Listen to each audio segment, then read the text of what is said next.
नमस्कार दोस्तों, स्वागत है फिर से एक नई वीडियो में। दोस्तों, अगर आप लगातार हमारे साथ जुड़े हैं तो हमने जो है कि मध्यकालीन भारत का इतिहास शुरू कर दिया दोस्तों वीडियो में।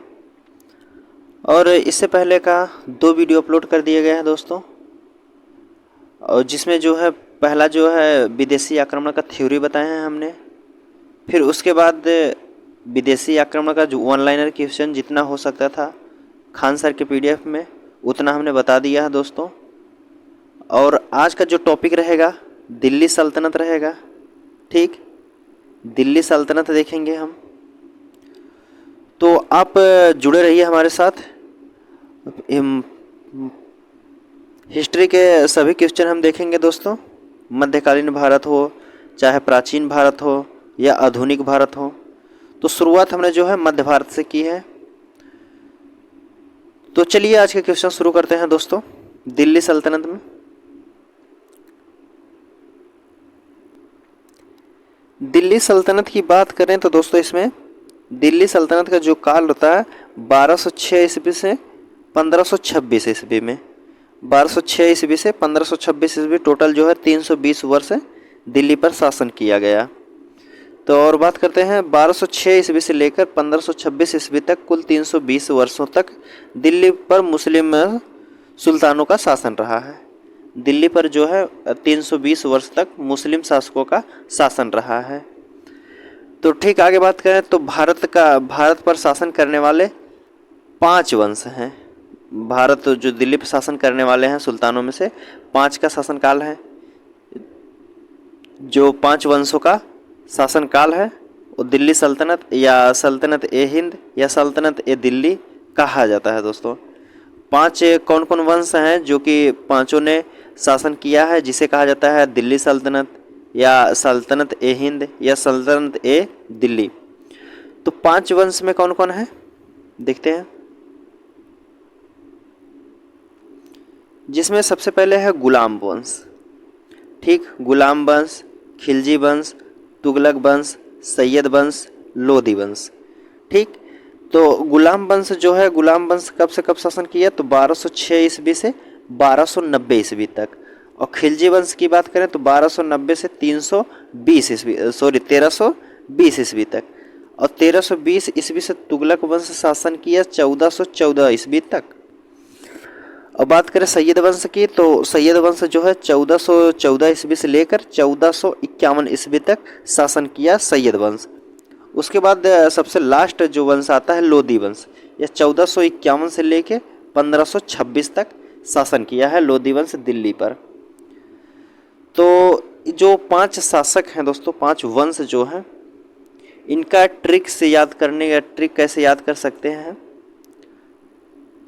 तो इनकी जो ट्रिक है याद करने के लिए, वंश कौन कौन से हैं शासन किए, कौन कौन वंश जो है दिल्ली सल्तनत पर शासन किए, तो उनकी ट्रिक है जो है गुलाब खिले तो सांस लो। क्या हुआ? गुलाब खिले तो सांस लो। ये जो है वंश हैं दिल्ली पर शासन करने वाले। गुलाब से तो गुलाब से होता है गुलाम वंश। सबसे पहले कौन वंश है? गुलाम वंश शासन किया। खिले से तो खिलजी वंश होता है। तो से तुगलक वंश, सा से सैयद वंश, ल से लोधी वंश। तो ये हो गया हमारी ट्रिक दोस्तों वंश की। गुलाब खिले तो सांस लो।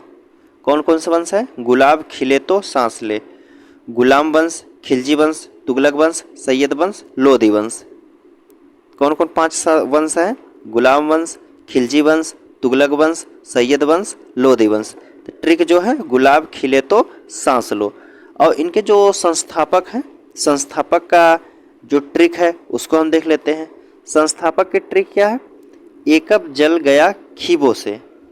ऐबक जो है जल गया खीबों से। तो गुलाम वंश का संस्थापक जो माना जाता है कुतुबुद्दीन ऐबक को माना जाता है। गुलाम वंश का जो संस्थापक है वो कुतुबुद्दीन ऐबक है। और खिलजी वंश का जो संस्थापक है जलालुद्दीन है। कौन है? खिलजी वंश का संस्थापक जलालुद्दीन है। और तुगलक वंश का संस्थापक जो है, तुगलक वंश का संस्थापक गयासुद्दीन है। कौन है? तुगलक वंश का गयासुद्दीन है। और सैयद वंश का जो है खिज्र खां है। कौन है? सैयद वंश का जो संस्थापक है वो खिज्र खां है। और लोदी वंश की बात करें संस्थापक का तो बहलोल लोदी। तो संस्थापक की क्या ट्रिक है? एक ऐबक जल गया खीबों से, ऐबक जल गया खीबों से। ए से जो होगा ऐबक से जो होगा गुलाम वंश का संस्थापक है। जल गया ज से जलालुद्दीन खिलजी वंश का है। जल गया, गया से गयासुद्दीन तुगलक वंश का। खी मतलब खिज्र खां और जो है सैयद वंश का संस्थापक है। बो मतलब बहलोल लोदी और लोदी वंश का संस्थापक है। बात करें सबसे पहले कार्यकाल सबसे अधिक किसका रहा है दिल्ली पर शासन करने में, तो सबसे जो है कार्यकाल की बात करें तो तुगलक वंश है सबसे अधिक शासन किया, फिर उसके बाद गुलाम वंश, फिर लोदी वंश, सैयद वंश, उसके बाद खिलजी वंश। सबसे लास्ट में जो है सबसे कम शासन किया खिलजी वंश शासन किया है और सबसे ज़्यादा तुगलक वंश शासन किया है दिल्ली पर। तो अब गुलाम वंश शुरू होता है दोस्तों। तो सबसे पहले जान लेते हैं इसे गुलाम वंश क्यों कहा गया है। गुलाम वंश क्यों कहा गया है? तो दोस्तों इस वंश का जो संस्थापक है कुतुबुद्दीन ऐबक जो है, कुतुबुद्दीन ऐबक जो है मोहम्मद गौरी का गुलाम था। जो गुलाम वंश का संस्थापक है कुतुबुद्दीन ऐबक और मोहम्मद गौरी का गुलाम था, तो इसलिए गुलाम वंश के नाम से इसे जाना जाता है। हमने पढ़ किया है दोस्तों मोहम्मद गौरी के पिता का नाम क्या है, आप बताइएगा। हमने इससे पहले की वीडियो में पढ़ा है, जो कि विदेशी आक्रमण में आया था और आक्रमण किया। फिर उसके बाद उसका पुत्र आता है मोहम्मद गौरी, इन्होंने भी आक्रमण किया भारत पर और भारत का जो क्षेत्र को अपने जीता जो भारत के, तो यहाँ से जो क्षेत्र को जीत कर अपने गुलाम जो था इसका कुतुबुद्दीन ऐबक, उसको क्षेत्र को दे दिया। जो जीता हुआ क्षेत्र था कुतुबुद्दीन ऐबक को देकर फिर अपना जो है अरब लौट गया। तो मोहम्मद गौरी के पिता का नाम क्या था ये आपको बताना है कमेंट करके। तो बात करें आगे क्या है, आगे कह रहा है इस वंश का दरबारी भाषा जो है फारसी है। जो गुलाम वंश है उसकी दरबारी जो भाषा है, दरबार की भाषा, तो फारसी भाषा में बात विचार किया जाता था। ठीक, और इस वंश का सबसे प्रमुख भाषा है, गुलाम वंश की भी सबसे प्रमुख भाषा जो है फारसी ही है और इसका जो दरबारी देख रेख होता है फारसी भाषा में ही किया जाता है। इस वंश को इलबरी कह रहा है, इस वंश को इलबरी या ममलुक या फिर दास कहा जाता है। इस वंश को इलबरी या ममलुक या फिर दास कहा जाता है। इस वंश का प्रथम जो शासक है कुतुबुद्दीन ऐबक है। गुलाम वंश का संस्थापक जो है कुतुबुद्दीन ऐबक है और प्रथम शासन करने वाला कुतुबुद्दीन ऐबक है गुलाम वंश में। आगे बात करते हैं अब कुतुबुद्दीन ऐबक के बारे में हम पढ़ते हैं। चलिए देखते हैं कुतुबुद्दीन ऐबक के बारे में। तो कह रहा है शासन कौन कौन किए हैं दोस्तों, गुलाम वंश के प्रमुख शासक कौन कौन है। पहला आता है कुतुबुद्दीन ऐबक आता है, कौन है पहला कुतुबुद्दीन ऐबक आता है, उसके बाद आराम शाह आता है, फिर इल्तुतमिश आता है, उसके बाद रुकनुद्दीन आता है, रजिया सुल्तान 12। चलिए हम आगे पढ़ते रहते सबके बारे में स्टेप बाय स्टेप। तो ठीक है, तो हम कुतुबुद्दीन ऐबक के बारे में पहले शुरू करते हैं। कुतुबुद्दीन ऐबक जो है 1206 से 1210 ईस्वी तक शासन किया है, 1206 से लेकर 1210 तक। तो ऐबक जो है मोहम्मद गौरी के 3 प्रमुख गुलामों में से एक था। मोहम्मद गौरी के 3 प्रमुख गुलाम थे, जिसमें से कुतुबुद्दीन ऐबक था, यालदोज था और कबूजा था। ये 3 जो है मोहम्मद गौरी के तीनों प्रमुख गुलाम थे और सबसे पहले गुलाम जो था कुतुबुद्दीन ऐबक था। ठीक, तो और कह रहा मोहम्मद गौरी की मृत्यु के बाद ऐबक स्वयं को लाहौर का जो है स्वतंत्रता, जो जब मोहम्मद गौरी की मृत्यु हो गई उसके बाद ऐबक स्वयं को लाहौर का स्वतंत्र शासक घोषित कर दिया था। जब उसका जो मोहम्मद गौरी है जब मृत्यु उसकी हो जाती है तो कुतुबुद्दीन उसका गुलाम रहता है और वह अपने को स्वतंत्र हो जाता है स्वतंत्र शासक घोषित कर देता है लाहौर का, कि मैं लाहौर का शासक हूँ। ठीक, आगे बात करें तो दिल्ली का प्रथम मुस्लिम शासक कुतुबुद्दीन ऐबक है। दिल्ली का जो प्रथम मुस्लिम शासक है तो कुतुबुद्दीन ऐबक ही है। आगे बात करते हैं, ऐबक को दिल्ली का पहला तुर्क शासक माना जाता है। ऐबक को, कुतुबुद्दीन ऐबक को दिल्ली का पहला तुर्क शासक माना जाता है। क्योंकि तुर्क इसलिए माना जाता है दोस्तों, जो मोहम्मद गौरी है उसका पिता सुबुक्तगीन जो है वो तुर्क का रहने वाला था। और तुर्क जो पाकिस्तान अफगानिस्तान के कुछ क्षेत्रों को कहा जाता है तुर्क उस समय के, तो उधर का रहने वाला था सुबुक्तगीन। उसका पुत्र था मोहम्मद गौरी जो कि गौरी का रहने वाला था। और इसलिए जो वहीं के क्षेत्र से कुतुबुद्दीन ऐबक भी मोहम्मद गौरी के साथ ही भारत में आया था, जो कि यहाँ कुतुब ऐबक जो है रह गया और मोहम्मद गौरी वापस लौट गया। ठीक, तो आगे बात करें तो इसलिए इसको तुर्क शासक भी कहा जाता है, पहला तुर्क शासक। अगला है, दिल्ली के सुल्तान पद संभालने से पहले ऐबक दिल्ली का जो है गवर्नर था। कुतुबुद्दीन ऐबक जो है दिल्ली के सुल्तान पद संभालने से पहले जो है ऐबक दिल्ली का जो है गवर्नर था। तो पहले जो है कुतुबुद्दीन ऐबक जो है दिल्ली का गवर्नर रहता था। उसके बाद इन्होंने सुल्तान की उपाधि धारण नहीं किया, बल्कि मलिक तथा सिपाह सलार की उपाधि धारण किया था। इन्होंने जो है, जो कुतुबुद्दीन ऐबक है, यह सुल्तान की उपाधि धारण नहीं किया था दोस्तों, और यह सिपाह सलार की उपाधि धारण किया था। आगे बात करें तो यह जो है गरीबों के प्रति दया का भाव रखता था, अतः इसे हातिम भी कहा जाता है। जो गरीबों के प्रति दया का भाव रखता था उस समय उसे हातिम कहा जाता था। तो उस समय हातिम जो था, कुतुबुद्दीन ऐबक को हातिम भी कहा जाता था। आगे बात करें तो यह लाखों का दान भी देता था। जो कुतुबुद्दीन ऐबक है दोस्तों, यह लाखों लाखों दान कर देता था, इसलिए इसे दान बख्शी भी कहते हैं। और इसे पूरा कुरान जो है, पूरा कुरान इसे याद था, इसलिए इसे कुरान खान भी कहते हैं दोस्तों। तो कुतुबुद्दीन ऐबक को और किस किस नामों से जाना जाता है? एक जो है लाख बख्श, लाखों का दान देता था, इसलिए इसे लाख बख्श भी कहते हैं। और इसे पूरा कुरान याद था, इसलिए इसे कुरान खान भी कहते हैं। और यह गरीबों के प्रति दया का भाव रखता था, इसलिए इसे हातिम भी कहा जाता है। आगे बात करते हैं कुतुबुद्दीन ऐबक के बारे में। तो इसके दरबार में जो है मिनहाज उज सिराज रहते थे। मिनहाज उस सिराज रहते थे जो कि एक दरबारी कवि थे इसका, जिन्होंने तबकात ए नासरी पुस्तक लिखी है। तबकात ए नासरी जो पुस्तक है किसने लिखे हैं? तबकात ए नासरी जो पुस्तक है वो मिनहाज उज सिराज जी ने लिखा है। तबकात ए नासरी, मिनहाज उस सिराज जो हैं कुतुबुद्दीन ऐबक के दरबारी कवि थे। आगे बात करें तो इसके दरबार में हसन निजामी भी रहते थे, जिन्होंने हसन निजामी जो रहते थे इन्होंने ताज उल नासिर पुस्तक भी लिखी है। कौन? ताज उल नासिर पुस्तक।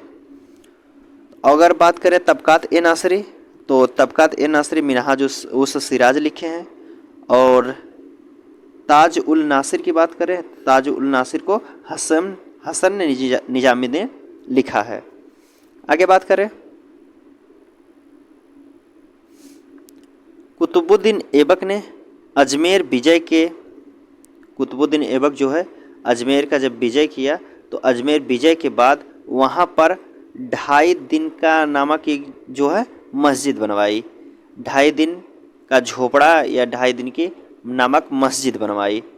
ऐसा माना जाता है कि यह जो मस्जिद बनवाया था 2.5 दिन की मस्जिद, झोपड़ा नामक 2.5 दिन के झोपड़ा, तो ऐसा माना जाता है यहाँ पर एक संस्कृति विद्यालय थे जो है, जहाँ 2.5 दिन का झोपड़ा बनाया गया वहाँ संस्कृत विद्यालय के स्थान पर बनाया गया, ऐसा माना जाता है दोस्तों।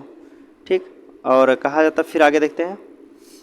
कह रहा है ऐबक ने दिल्ली में, जो कुतुबुद्दीन ऐबक है दिल्ली में कुतुबुल इस्लाम मस्जिद बनवाई थी। तो कुतुबुद्दीन ऐबक जो है दिल्ली में कौन मस्जिद बनवाया था? कुतुबुल इस्लाम मस्जिद बनवाए थे। ठीक, तथा इसके प्रांगण में लौह स्तंभ तथा चंद्रगुप्त द्वितीय की स्मृति मिलता भी है दोस्तों। जो इसका जो प्रांगण है, इस्लाम मस्जिद बनवाया था जो कुतुबुल इस्लाम मस्जिद, तो इसके प्रांगण में जो है लौह स्तंभ, लोहे का स्तंभ जो है चंद्रगुप्त द्वितीय का है, उस पे इसकी जो है स्मृति मिलती है। और आगे देखते हैं। कह रहा इंडो इस्लामिक कला का सबसे पहला जो उदाहरण मिलता है कुतुबुल इस्लाम मस्जिद में मिलता है। जो इंडो इस्लामिक कला का सबसे पहला उदाहरण जो मिलता है तो कुतुबुल इस्लाम मस्जिद में मिलता है। और यह भारत की पहली मस्जिद थी। तो भारत की पहली मस्जिद कौन थी? कुतुबुल इस्लाम मस्जिद। आगे बात करें तो कह रहा है ऐबक के गुरु जो थे कौन थे? कुतुबुद्दीन ऐबक के गुरु जो हैं बख्तियार काकी थे। कौन थे? बख्तियार काकी। कुतुब मीनार जो है बख्तियार काकी के याद में ऐबक द्वारा बनवाया गया था। कुतुबुद्दीन ऐबक जो है अपने गुरु के याद में कुतुब मीनार की स्थापना किया था दोस्तों। ठीक, बनवाया था। और बात करें आगे देखते हैं। ऐबक जो है कुतुबुद्दीन ऐबक कुतुबुद्दीन ऐबक जो है अफगानिस्तान में जाम मीनार से प्रेरित होकर, अफगानिस्तान में एक जाम मीनार है, एक मस्जिद मान लीजिए, जाम मीनार से प्रेरित होकर दिल्ली के महरौली में इन्होंने कुतुब मीनार की बनाने की घोषणा कर दी थी दोस्तों। कुतुब मीनार की बनवाना किंतु पूरा नहीं बना पाया था। जो कुतुबुद्दीन ऐबक है वह अफगानिस्तान के जामा मस्जिद से प्रेरित होकर महरौली में कुतुब मीनार जो 1193 ईस्वी में बना था और यह पूरा नहीं हो पाया था, तभी इसकी जो है कुतुबुद्दीन ऐबक की मृत्यु हो जाती है दोस्तों। आगे देखते हैं। अब कुतुब मीनार के बारे में है तो ऐबक जो है कुतुब मीनार को 2 मंजिल बनवाया था। ठीक, कुतुब मीनार जो है 2 मंजिला बनवाया था। उसके बाद शेष जो 3 मंजिला, टोटल 5 मंजिला का कुतुब मीनार है, तो 3 मंजिला जो है इल्तुतमिश ने बनवाया था। 2 मंजिला तो कुतुबुद्दीन ऐबक बनवाया था और ऊपर का जो 3 मंजिला था उसको इल्तुतमिश ने बनवाया था। आगे बात करें तो मोहम्मद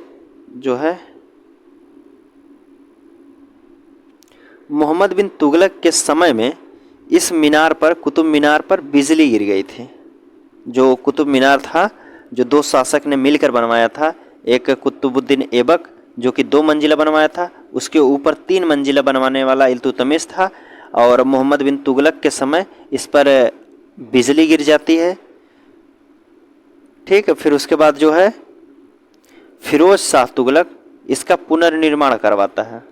जब बिजली गिर जाती है तो उसके बाद फिरोज शाह तुगलक का शासन आता है, तो वह इसका पुनः निर्माण करवाता है। आगे बात करते हैं तो अलाउद्दीन खिलजी जो है इस मीनार के प्रतिद्वंदी मीनार के रूप में अलाई मीनार बनवाया था। अलाउद्दीन खिलजी जो है इस मीनार के प्रतिद्वंदी मीनार के रूप में अलाई मीनार बनवाया, किंतु इंजीनियरों की गलती के कारण यह असफल नहीं हुआ। यह जो है सफल जो है नहीं हुआ, असफल हो गया। तो अलाउद्दीन खिलजी जो है अलाई मीनार बनवाना चाहता था, किंतु इंजीनियरों के गलती के कारण यह असफल रहा, बन नहीं पाया। आगे देखते हैं। फिर आगे कह रहा है अलाउद्दीन खिलजी ने कुतुबुल इस्लाम मस्जिद के प्रवेश द्वार के रूप में अलाई दरबार बनवाया। जो प्रवेश द्वार के रूप में अलाई दरबार बनवाया दोस्तों। 1210 ईस्वी में लाहौर में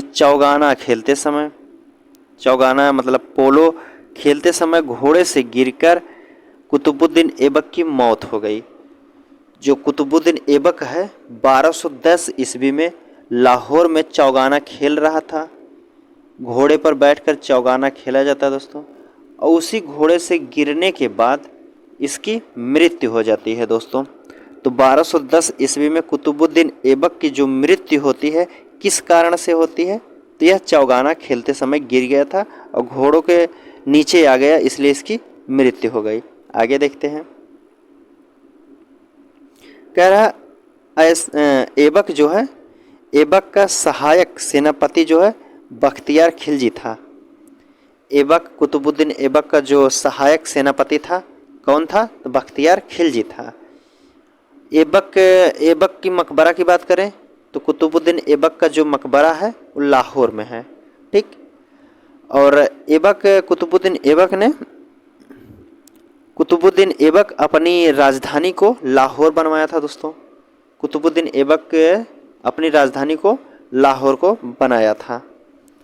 आगे बात करें तो कह रहा है कुतुबुद्दीन ऐबक का अर्थ जो होता है, ऐबक का अर्थ जो होता है चंद्रमा का देवता होता है। ऐबक का अर्थ जो होता है वह चंद्रमा का देवता होता है। और कहा जाता है कि कुतुबुद्दीन ऐबक को घुड़सवारी और धनुर्विद्या का अब्दुल अजीज, कह रहा कुतुबुद्दीन ऐबक को घुड़सवारी और धनुर्विद्या अब्दुल अजीज कूफी द्वारा सिखाया गया था। तो कुतुबुद्दीन ऐबक को जो है घुड़सवारी और धनुर्विद्या जो दी गई थी वह अब्दुल अजीज कूफी द्वारा सिखाया गया था। यहाँ दोस्तों कुतुबुद्दीन ऐबक समाप्त होता है। फिर उसके बाद जो है आराम शाह का शासन कहलाता है। आराम शाह जो है शासक या अयोग्य एक शासक था दोस्तों, ज़्यादा नहीं इसके बारे में है। यह 1210 ईस्वी में गद्दी पर बैठता है। यह जो है 1210 ईस्वी में गद्दी पर बैठता है और 1211 ईस्वी में यह गद्दी से भी हट भी जाता है, इसकी मृत्यु हो जाती है। अब देखते हैं मृत्यु क्यों होती है, कौन करता है। ठीक, तो यह कुतुबुद्दीन ऐबक का उत्तराधिकारी था, किंतु एक अयोग्य शासक था। योग्य नहीं था दोस्तों, अयोग्य शासक था जो है आराम शाह। आराम शाह जो है कुतुबुद्दीन ऐबक का उत्तराधिकारी था और एक अयोग्य शासक था। तो इन्होंने जो है 1212 ईस्वी में इल्तुतमिश ने इसे हटाकर खुद गद्दी पर बैठ गया। 1212 ईस्वी में इल्तुतमिश ने इसे गद्दी से हटाकर खुद गद्दी पर बैठ गया। यह एक मात्र ऐसा शासक है जिसने 8 महीनों तक शासन किया था।